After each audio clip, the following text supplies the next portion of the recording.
Hello beautiful people, আসসালামু আলাইকুম। Welcome to my YouTube channel Nayan bike blog. Hopefully আপনারা সবাই ভালো আছেন। তো আজকে আমি এই ভিডিওতে কথা বলবো যে কত হাজার কিলোমিটার পরে আর কি বাইকের পিস্টন পরিবর্তন করবেন। তো আসলে অনেকে এটা জানে না, অনেকের আইডিয়া নাই, যার জন্য ভিডিওটা করা। তো এছাড়াও অনেকে আমাকে কমেন্ট করে বলছে যেন একটা ভিডিও বানায় যে আসলে কতদিন পরে পিস্টন চেঞ্জ করলে ভালো হয়। হ্যাঁ, তো নর্মালি একটা বাইকের পিস্টন নষ্ট হয় হচ্ছে আপনার 25 বা 30 হাজার থেকে শুরু হয় আর কি। একটা পিস্টন মানে ক্ষয় হওয়া শুরু করে 25 হাজার থেকে, ঠিক আছে। তো এখন 30,000, 35,000, 40,000 পর্যন্ত পিস্টন চালানো যায়। অনেকে 45,000 কিলোমিটার পর্যন্ত একটা বাইকের পিস্টন চালাতে পারে। এটা আসলে রাইডিংয়ের উপর ডিপেন্ড করে। হ্যাঁ, তো আমার বাইকের যে এটা R15 আর একটা বাইকের সার্কার, ওইটা হচ্ছে আপনার 35,000-এ পিস্টন নষ্ট হয়েছিল আর কি।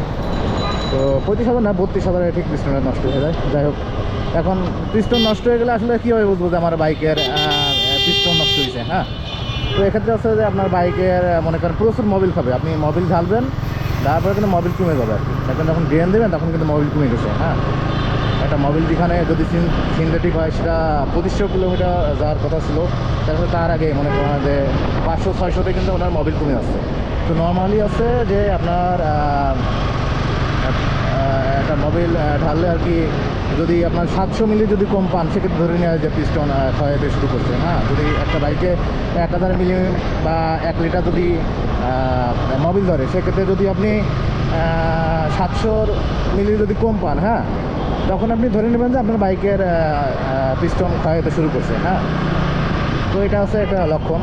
আর যদি পিস্টন নষ্ট হয়ে যায়, সেক্ষেত্রে কিন্তু আপনার বাইকের পারফরমেন্স 100% ড্রপ করবে আর কি। আগের মতো টপ স্পিড হবে না, সাথে সাথে কিন্তু আপনার বাইকের মাইলেজও কমে যাবে। হ্যাঁ, তো এই জিনিসটা অবশ্যই খেয়াল রাখবেন যারা পিস্টন পরিবর্তন করতে চান বা কত হাজার কিলোমিটার পরে পিস্টন নষ্ট হয়।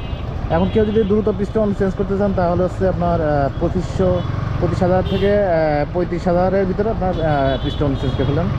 আর যদি আপনি সিমটম দেখে যদি আপনি পিস্টন পরিবর্তন করতে চান, সেক্ষেত্রে অবশ্যই আপনার বাইকের মোবিল কমে গেলে পিস্টনটা চেঞ্জ করবেন, অথবা যখন পারফরমেন্স ড্রপ, টপ স্পিড পাচ্ছেন না, মাইলেজ কমে যাচ্ছে, হ্যাঁ, সেক্ষেত্রে আপনার বাইকের পিস্টন পরিবর্তন করবেন। তো আশা করি বুঝতে পারছেন কত হাজার কিলোমিটারে বাইকের পিস্টন পরিবর্তন করবেন। একটা ক্লিয়ার একটা আইডিয়া দিলাম। তো গাইস, ভিডিওটা ভালো লাগলে অবশ্যই লাইক, শেয়ার, কমেন্ট আর সাবস্ক্রাইব করতে ভুলবেন না। See you on next upcoming video. আসসালামু আলাইকুম।